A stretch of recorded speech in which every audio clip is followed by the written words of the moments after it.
Professional boxing in America has an incredibly rich and storied history. It's a sport that demands courage, perseverance, and determination from its champions, and its heroes have inspired greatness, ignited dreams, and forged generations of memories and tradition.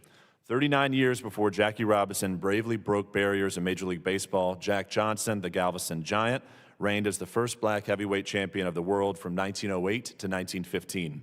Decades before the New York Knicks were formed, thousands of spectators crammed into Madison Square Garden to see Jack Dempsey fight. Many of you may recall storied bouts during boxing's golden era, like Leon Spinks versus Muhammad Ali in 1978, Marvin Hagler versus Thomas Hearns in 1985, and Mike Tyson's championship fights in the 1990s. Unfortunately, American boxing has since faced a steady decline. 37 years have passed since an American won a heavyweight gold medal at the Olympics, and the majority of boxing's premier fights are now overseas, many time zones away. In recent years, HBO World Championship Boxing and Showtime Championship Boxing, long home to the greatest fights, ceased operations. Just a few months ago, ESPN's contract with a leading boxing promotion ended without renewal. Today, we submit legislation before you that will fix boxing's downturn and revive this great American sport.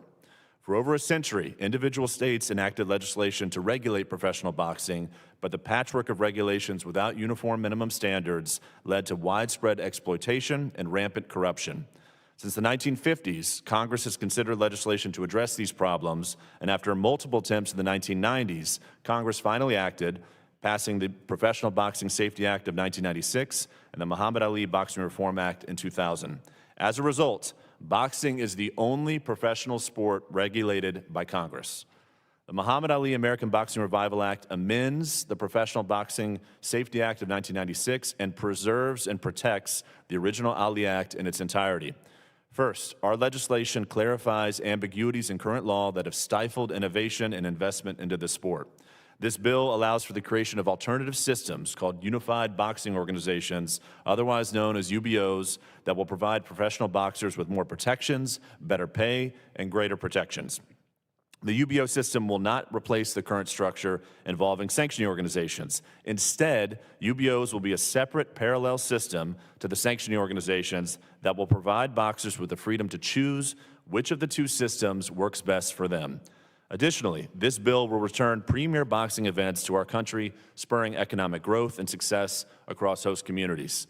For this reason, the operators of many of America's greatest venues endorse this bipartisan legislation, including State Farm Arena in Atlanta, Georgia, Madison Square Garden in New York City, New York, Target Center and U.S. Bank Stadium in Minneapolis, Minnesota, Little Caesars Arena in Detroit, Michigan, Crypto.com Arena in Los Angeles, California, Moody Center in Austin, Texas, and Chartway Arena in Norfolk, Virginia. And just yesterday, this legislation received a letter of support from the 1.3 million members of the International Brotherhood of Teamsters, one of America's largest unions. To improve the safety and well-being of boxers, this legislation establishes a minimum payment per round of $150 for professional boxers, aligning a patchwork of existing state laws to a uniform standard that will protect boxers from exploitation, especially in the early stages of their career. Additionally, this act strengthens existing health and safety protections for boxers to extend their careers and earning potential. Finally, to safeguard the integrity of the sport, this legislation implements strict anti-betting policies and restricts UBOs from charging boxers fees for placement in rankings or participation in championship matches. Sadly, earlier this week, super middleweight champion of the world, Terence Bud Crawford, was stripped of his championship belt for allegedly failing to pay fees to the sanctioning organization. Our legislation prohibits this practice for boxers who elect to join a UBO. In closing, the Muhammad Ali American Boxing Revival Act provides us with a chance to make history. Once enacted, this legislation will be celebrated for decades to come, so let's join together in a spirit of bipartisanship and revive one of America's greatest sports in the name of one of America's greatest athletes, Muhammad Ali.